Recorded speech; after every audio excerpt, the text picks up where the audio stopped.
Hello everyone, welcome to Advait academy the way to success. चलिए start करते हैं आज का वीडियो। लास्ट वीडियो में मैंने आपको आइलैंड के बारे में, द्वीपों के बारे में भारत के बताया था, अच्छे तरीके से बताया था। और मैं आज का वीडियो स्टार्ट करता हूं। आज का वीडियो है समुद्री सीमा और चैनल्स। लेकिन एक चीज आप लोगों से पूछना था मुझे आज का वीडियो स्टार्ट करने से पहले कि जो पिछला वीडियो मैंने पढ़ाया आपको, द्वीप, भारत के द्वीप बताए मैंने, वो आप लोगों को अच्छे से समझ में आया या नहीं आया। प्लीज आप लोग कमेंट नहीं करते हैं, प्लीज कमेंट करके जरूर बताइए, तो उससे मुझे पता चलेगा कि आप लोगों को कितना समझ में आया। ठीक है, तो आज जो पढ़ाऊंगा उसके बाद मुझे कमेंट जरूर चाहिए इसके लिए, तो प्लीज कमेंट जरूर करिएगा। चलिए आज का टॉपिक स्टार्ट करते हैं, समुद्री सीमा और चैनल। ठीक है, आप तो देखे ही होंगे भारत की समुद्री सीमाएं कितने, मैंने पिछले एपिसोड में बताया था ना, भारत में कितने राज्य तट पर बसे हुए हैं। कितने राज्य तट पर बसे हुए हैं? 9 राज्य तट पर हैं। जिन तट पर होने का मतलब है कि उनके पास समुद्र है, उनकी तट रेखा समुद्र से लगती है। ठीक है, तो भारत, चलिए मैं भारत के परिप्रेक्ष्य में आपको समझाता हूं। ठीक है, समुद्री सीमा और चैनल। समुद्री सीमा का निर्धारण करने के लिए पहले तो ये मालूम होना चाहिए कि समुद्री सीमा कहां तक समुद्र पे अधिकार किसी देश का होता है, कितनी दूर तक वो साधनों का दोहन कर सकता है या सीमा शुल्क वसूल कर सकता है। सीमा शुल्क वसूल करने का मतलब कि कोई दूसरे देश का पानी का जहाज उनकी सीमा पे आए तो वो सीमा शुल्क ले सके, तो कितना दूर तक अधिकार है, कितने मील या कितने किलोमीटर तक का अधिकार है, पहले तो ये निर्धारित होना चाहिए। तो यही सब के लिए सबसे पहले 1982 यानी कि 1982 में एक संधि हुई, एक फॉर्मूला दिया गया। उस संधि का नाम था अनक्लोज। उस संधि का नाम क्या था? अनक्लोज। UNCLOS,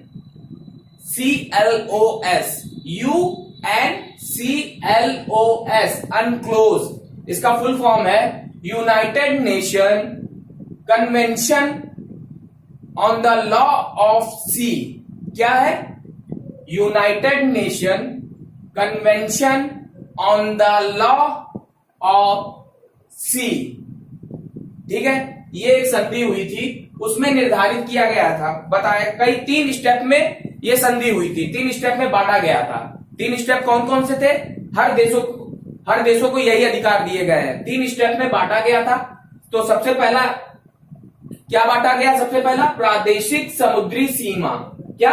प्रादेशिक समुद्री सीमा, इंग्लिश में कहते हैं टेरिटोरियल सी। ठीक है, प्रादेशिक समुद्री सीमा। ठीक है, और इसका निर्धारण किया गया था आधार रेखा से 12 नॉटिकल मील तक। माइल कह लीजिए, मील कह लीजिए, आधार रेखा से 12 नॉटिकल मील। अब पहले तो मैं ये बताऊं कि आधार रेखा क्या होती है। चलिए पहले मैं यही बताता हूं। आधार रेखा को इंग्लिश में कहते हैं बेस लाइन। तो देखिए, जैसा कि आप ये मैप देख रहे हैं भारत का, और ये भारत के जो ये तट पर बसे हुए हैं, ये देखिए भारत यहाँ पे एकदम लास्ट में पहुंच जाइए। देखिए भारत तो ऊपर नीचे है, ऐसा ऊपर नीचे ऊपर खाबर टाइप का है। तो अगर यहां से नापते तो नापने में दिक्कत हो रही थी, क्योंकि कोई भी चीज अगर हम नापेंगे वो अगर सीधी रेखा में होगा तो वो नापना आसान है, उसकी लेंथ या लंबाई लेना आसान है।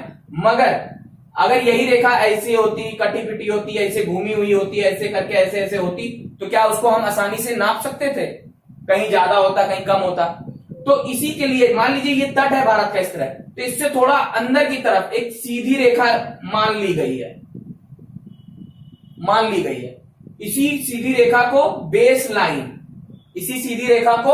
बेस लाइन, यानी कि आधार रेखा कहते हैं।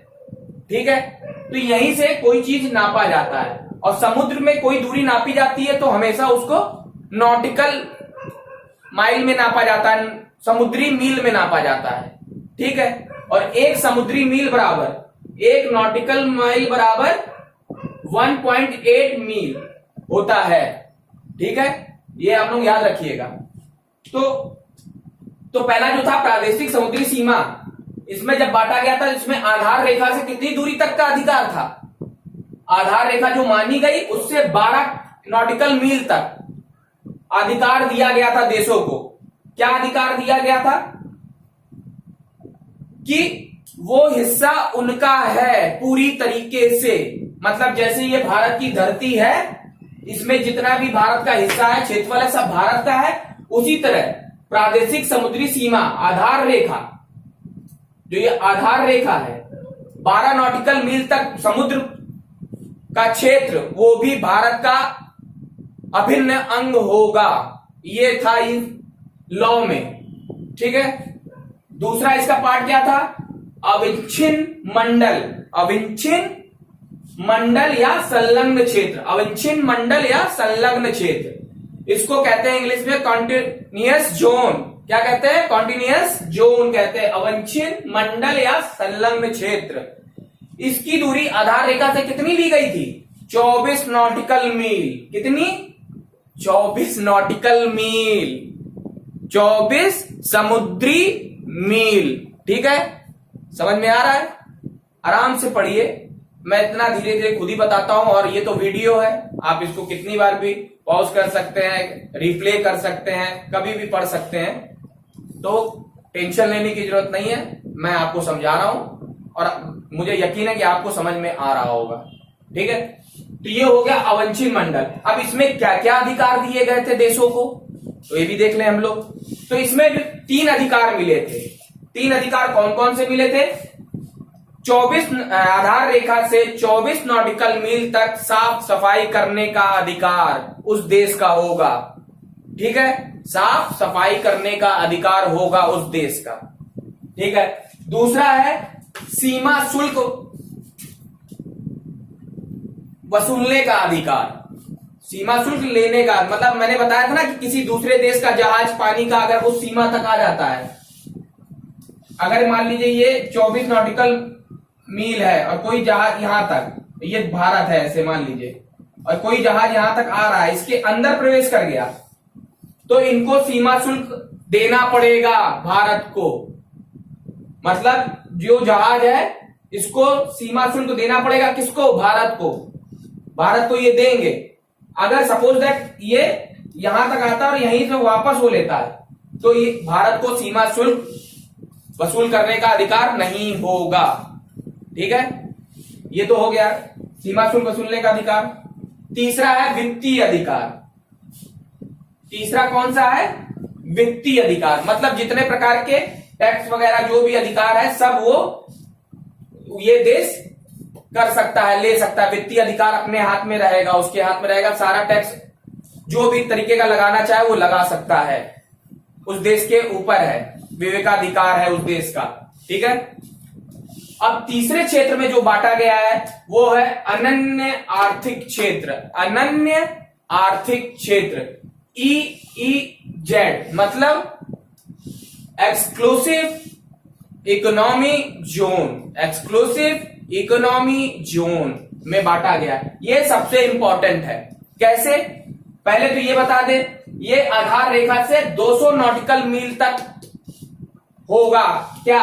EEZ, अनन्य आर्थिक क्षेत्र, एक्सक्लूसिव इकोनॉमी जोन, 200 नॉटिकल मील तक होगा उस देश का अधिकार। इसमें वो क्या कर सकते हैं? सबसे पहले साधनों का दोहन। साधनों का दोहन मतलब क्या होता है? आप लोग बता सकते हैं? दोहन मीन्स क्या होता है? दोहन करना, किसी चीज का हम लोग दोहन करते हैं, मतलब कोई चीज हम लोग यूज कर रहे हैं या खपत कर रहे हैं, उसको दोहन करना कहते हैं। ठीक है, तो दोहन, तो साधनों का दोहन। और आप लोगों को पता ही है कि सबसे ज्यादा साधन, मतलब जितने भी प्राकृतिक रिसोर्सेज हैं जो प्रकृति ने हमें दिए हैं, सबसे ज्यादा कहां पाए जाते हैं? समुद्रों में पाए जाते हैं। चाहे वो कोल हो, चाहे वो पेट्रोलियम हो, चाहे जितने प्रकार की जड़ी बूटी, मतलब अमूल्य पत्थर हो, पत्थर, मूंगा। पिछले एपिसोड में मैंने पढ़ाया था मूंगा चट्टान कहां मिलती है। मूंगा एक रत्न भी होता है जिसको हम लोग पहनते हैं। जैसे मैं एक रत्न पहना हुआ हूं, देखिए ये तो नीलम है। इसी तरह बहुत से अमूल्य रत्न भी समुद्र से मिलते हैं। और आपको मालूम होगा, यहाँ ये भारत है, ये महाराष्ट्र है, यहाँ पे बॉम्बे है, यहीं पे पड़ता है बॉम्बे हाई। सबसे ज्यादा पेट्रोलियम का संसाधन, मतलब यहीं से दोहन होता है भारत का। वहीं पर गैस प्राकृतिक गैस भी यहीं से सबसे ज्यादा निकाली जाती है। 65% तक गैस बॉम्बे हाई किट से निकाली जाती है भारत की। तो ये मैं उस टॉपिक में बताऊंगा। फिलहाल आपको बताता हूं दोहन करना क्या है। पेट्रोलियम निकालना, ये सब निकाल के हम लोग यूज करते हैं, इसी को दोहन करना कहते हैं। ठीक है। नए द्वीप, दूसरा नए द्वीपों का निर्माण, मतलब 200 नॉटिकल मील तक हम नए नए द्वीप बना सकते हैं। मतलब नए द्वीप बनाने मतलब कि हम वहां पे एक नया द्वीप मतलब रहने के लिए बना लें, या रहने के लिए नहीं बना सकते हैं, सिर्फ वैज्ञानिक अनुसंधान के लिए बना सकते हैं, मतलब रिसर्च के लिए बना सकते हैं। जैसे परमाणु परीक्षण करना हो तो कर सकते हैं। अरे भैया आजकल तो चंद्रमा पे लोग बसने के सोच रहे हैं, मंगल पे बसने का सोच रहे हैं। वैसे भी धरती अभी कुछ दिन पहले तक तो चल ही रहा था, मंगलयान चल रहा था, सब कुछ चल रहा था। तो वैज्ञानिक अनुसंधान में इतना प्रगति हो गई है कि हम लोग अब जीवन हर जगह खोज रहे हैं। लेकिन आज कोरोना ने ऐसा वैज्ञानिकों को भी चौंका दिया है, सबको चौंका दिया है कि आप जीवन दूसरे ग्रह या अंतरिक्ष में ग्रह और उपग्रह पे खोज रहे हैं। पहले अपनी धरती को तो सुरक्षित करिए। सोचिए आज तक हम लोग अपनी धरती को सुरक्षित नहीं कर पाए। एक छोटे से वायरस से डर गए, हम लोग डर कर लॉक हो गए थे, और लॉक होना ही बेटर था। अब नहीं कुछ है तो लॉक होना, घर पे रहो, सुरक्षित रहो। सोचिए आज अभी तक हम लोग इसका वैक्सीन नहीं खोज पाए, अभी तक चल रहा है ट्रायल, देखिए कब तक होता है, क्या होता है। चलिए हम लोग अपने टॉपिक पे आते हैं। ठीक है। नए द्वीपों का निर्माण करना, क्यों करना? वैज्ञानिक अनुसंधान के लिए सिर्फ। ठीक है, समझ में आ गया होगा आप लोगों को इतना चीज। ठीक है, अब हम लोग आते हैं चैनल। चैनल किसे कहते हैं, कोई बता सकता है? चैनल किसे कहते हैं? चैनल उसे कहते हैं जो पतली राशि, जल की पतली राशि, जो जल की पतली राशि दो बड़े समुद्रों को जोड़ती है, या ये कह लें जो पतली राशि दो बड़े जलाशय को जोड़ती है, उसको हम चैनल कहते हैं। दो द्वीपों के बीच वो वाले सक्रिय समुद्र को। ठीक है, दो द्वीपों के बीच, मान लीजिए दो द्वीप है, सपोज दैट एक तरफ अंडमान और दूसरी तरफ निकोबार, उनके बीच में अगर कोई जल राशि पतली है, दोनों को जोड़ रही है, तो क्या होगा? इसको क्या कहेंगे? चैनल कहेंगे। ठीक है, इसको चैनल कहते हैं। तो इसी प्रकार कुछ चैनल के नाम लिखे हुए हैं, वो मैं आपको बताता हूं। 8 degree channel, 9 degree channel, 10 degree channel, पाक जल संधि, इसको भी पाक स्ट्रेट कहते हैं। चलिए मैं बताता हूं 8 डिग्री चैनल क्या है। 8 डिग्री मैंने आपको बताया था, डिग्री क्या है? ये 8 अक्षांश समझिए। 8 डिग्री का मतलब अक्षांश। जैसे मैंने पहले चैप्टर में आपको अक्षांश और देशांतर समझाया था, बताया था, तो वही चीज है। देखिए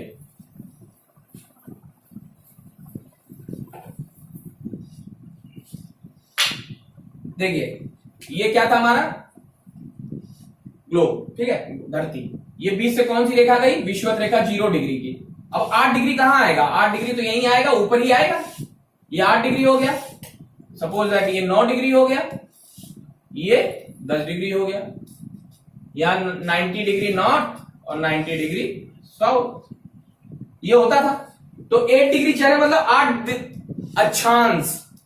8 अक्षांश यानी ये जो चैनल है वो कितने डिग्री पे है? 8 अक्षांश पे है। ठीक है, ये 9 डिग्री चैनल मतलब 9 अक्षांश पे ये चैनल है। चैनल मीन्स आपको बता दिया है, पहले बताया है, रिवाइंड करके आप लोग देख लीजिएगा। 10 डिग्री यानी 10 डिग्री अक्षांश पर है।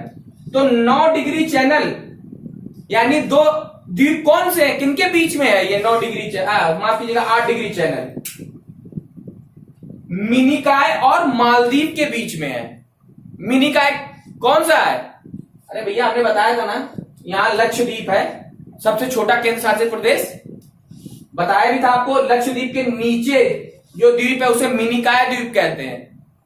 ठीक है, और मिनिकॉय द्वीप के नीचे कौन सा है? मालदीव देश है एक, मैंने आपको बताया था ना पिछले वीडियो में। तो 8 डिग्री चैनल यानी कि 8 डिग्री ये, तो 8 डिग्री यानी कि यहां पर मालदीव होगा और इसके ऊपर मिनिकॉय, ये 8 डिग्री हो गया, समझ गए। उत्तर की तरफ मिनिकॉय, दक्षिण की तरफ मालदीव, इसके बीच की जो राशि है इसी को 8 डिग्री चैनल कहते हैं। अब 9 डिग्री चैनल लक्षद्वीप और मिनिकॉय के बीच मैंने बताया था, यानी मिनिकॉय के ऊपर क्या होगा, लक्षद्वीप द्वीप। ये देखिए आप लोग, लक्षद्वीप के नीचे ये जो है 9 डिग्री है, उसके किसके बीच में है, लक्षद्वीप और मिनिकॉय के बीच 9 डिग्री, और 8 डिग्री मिनिकॉय और मालदीव के बीच में है। ठीक है, वो इस तरफ है, वो अरब सागर में है, इधर से बनता है, ऐसे करके बनता है। अब जो 10 डिग्री चैनल आएगा, यानी ऊपर 8 इधर हो गया, इधर ये देखिए मिनिकॉय है, और ये हो गया मालदीव इधर। ठीक, इसी के ऊपर ये देखिए ये यहां पर है क्या, लक्षद्वीप, और ये मिनिकॉय के बीच में 8 डिग्री। अब जो 10 डिग्री है, यानी कि इससे ऊपर होगा, क्योंकि 10 डिग्री देखिए ऊपर जा रहा है। याद करने में लोगों को यही प्रॉब्लम आती है, क्योंकि मुझे यही आती थी कि 8 डिग्री चैनल ऊपर होगा या नीचे होगा, नीचे मैं जाऊंगा, और 9 डिग्री जैसे 8 माना मैंने, 8 9 10, कभी कभी ऐसा होता है ना 8 9 10, कभी याद आता है कि 8 9 10 ऊपर की तरफ नहीं, कभी कभी याद आता है 8 9 10 नीचे है, लेकिन नहीं, हम लोग को उत्तर की तरफ बढ़ना है ना, क्योंकि हम लोग उत्तरी गोलार्ध में है, इसलिए उत्तर की तरफ ये अक्षांश बढ़ेगा। ठीक है, तो 8 नीचे, फिर 9 उससे ऊपर, 10 उससे ऊपर, और 10 डिग्री चैनल किसके बीच है, अंडमान और निकोबार के बीच में लिखा है, देखिए 10 चैनल अंडमान और निकोबार। लेकिन अंडमान में कौन सा द्वीप है, लिटिल अंडमान, कौन सा, लिटिल अंडमान, और निकोबार में कार निकोबार, कार निकोबार के बीच में है कौन सा, 10 डिग्री चैनल। ठीक है, समझ में आया होगा। अब अगला आते हैं पाक जल संधि। पाक जल संधि क्या है, नाम से लग रहा है पाक जल संधि मतलब पाकिस्तान के साथ कुछ है जल संधि, मगर ऐसा कुछ नहीं है। पाक जल संधि एक नाम दे दिया गया है, वो फिलहाल है किसके बीच, भारत और श्रीलंका के बीच में है। ये देखिए भारत और श्रीलंका, ये आपको दिख रहा होगा, ये पिछले एपिसोड में मैंने, पिछले वीडियो में मैंने आपको बताया था कि ये यहां पर रामेश्वरम है, पम्बन द्वीप, ये सब बताया था आपको। रामेश्वरम है, ये राम सेतु पर बहुत छोटे छोटे द्वीप बसे हुए हैं, ये राम सेतु द्वीप। उसके दक्षिण में क्या है, मन्नार की खाड़ी, ये राम सेतु है, उसके दक्षिण में क्या है, मन्नार की खाड़ी, और ये पतला सा है, देखिए पतली जलधारा है, और ये बड़ी जलधारा है खाड़ी, बंगाल मन्नार की खाड़ी बड़ी जलधारा है, ये देखिए पतली जलधारा है, और इसके ऊपर कौन सी जलधारा है, बंगाल की खाड़ी, ये मन्नार की खाड़ी, ये देखिए राम सेतु, ये है राम सेतु, ये है मन्नार की खाड़ी, और इसके ऊपर है बंगाल की खाड़ी। ठीक, तो बंगाल की खाड़ी और मन्नार की खाड़ी के बीच के चैनल को क्या कहते हैं, पाक जल संधि। और ये किन देशों के बीच में है, भारत और श्रीलंका के बीच में है। ठीक है, ये समझ में आ गया होगा। अब मैं एक दो चीज और आपको बताना चाहूंगा कि आप बहुत देर से सुन रहे होंगे खाड़ी खाड़ी खाड़ी। खाड़ी क्या होता है, आपने सुना है ना, बंगाल की खाड़ी, इंग्लिश में कहते हैं बे ऑफ बंगाल। अच्छा, पहले तो ये बता दूं खाड़ी होता क्या है। खाड़ी वो है जो 3 ओर से स्थल भाग से घिरा हो। देखिए यहां तो भारत दिख रहा है, ये बंगाल खाड़ी दिख नहीं रहा। अगर वर्ल्ड मैप होता तो मैं बता सकता था, ये बंगाल की खाड़ी है यहाँ पे। अब यहां से ये एशिया का ये है, यहां से एशिया पूरा लग जाता है, ऐसे चारों तरफ से ये घिरा होगा, इधर से चारों तरफ से, माफ कीजिएगा, 3 ओर से घिरा होगा। इसलिए ये आप वर्ल्ड मैप देखिएगा, एटलस खोल के देखिएगा वर्ल्ड मैप में, ये 3 ओर से स्थल भाग से घिरा हुआ है बंगाल की खाड़ी, इसलिए इसे खाड़ी कहते हैं। 3 ओर से घिरे हुए जल, विशाल जलधारा को खाड़ी कहते हैं। लेकिन अभी यहां पर एक और चीज है, अभी हमने बोला मन्नार की खाड़ी, वो तो बहुत छोटा दिख रहा है आपको।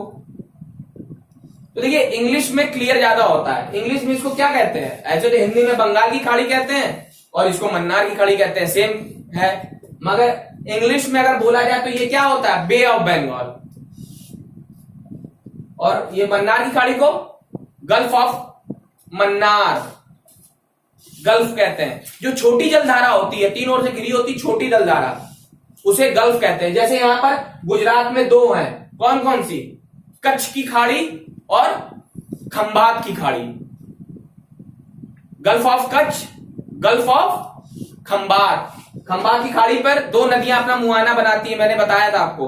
चलिए, तो नदी वाले एपिसोड में बताऊंगा जब उसका वीडियो आएगा, वैसे अभी बता देता हूं 2 नदियां कौन सी है, नर्मदा और तापी, जिसे ताप्ती भी कहते हैं, वो अपना मुआयना बनाती है यहाँ पे भी 2 खाड़ियां हैं। ठीक है, चलिए आज का तो इतना ही रखते हैं हम लोग। आशा करता हूं कि आपको अच्छे से समझ में आ रहा होगा और आज का वीडियो भी अच्छे से समझ में आया होगा। प्लीज कमेंट करके जरूर बताइए आपको समझ में आ रहा है, वीडियो कैसा लग रहा है, मेरी आवाज आप तक पहुंच रही है, क्लियर वॉइस है कि नहीं है। ठीक है, तो पढ़ाई करते रहिए और बताते रहिए कि कैसा लग रहा है, समझ में आ रहा है। कोई भी क्वेश्चन हो तो आप कमेंट में लिख दीजिएगा, उसका जवाब आपको मिल जाएगा। तो नेक्स्ट अब अगला वीडियो मैं पढ़ाऊंगा आप लोगों को चट्टाने। चट्टानों से बहुत क्वेश्चन आते हैं, पूछा जाता है किस चट्टान में कौन सा खनिज पदार्थ पाया जाता है, क्या पाया जाता है, कहाँ की चट्टान है, गोंडवाना क्रम, कुडप्पा क्रम, धारवाड़ क्रम, गोंडवाना क्रम की चट्टान, इस टाइप की बहुत सारी चट्टानें। अगले वीडियो में मैं आपको चट्टान ही पढ़ाऊंगा। ठीक है, तो आज के लिए इतना ही। Thank you.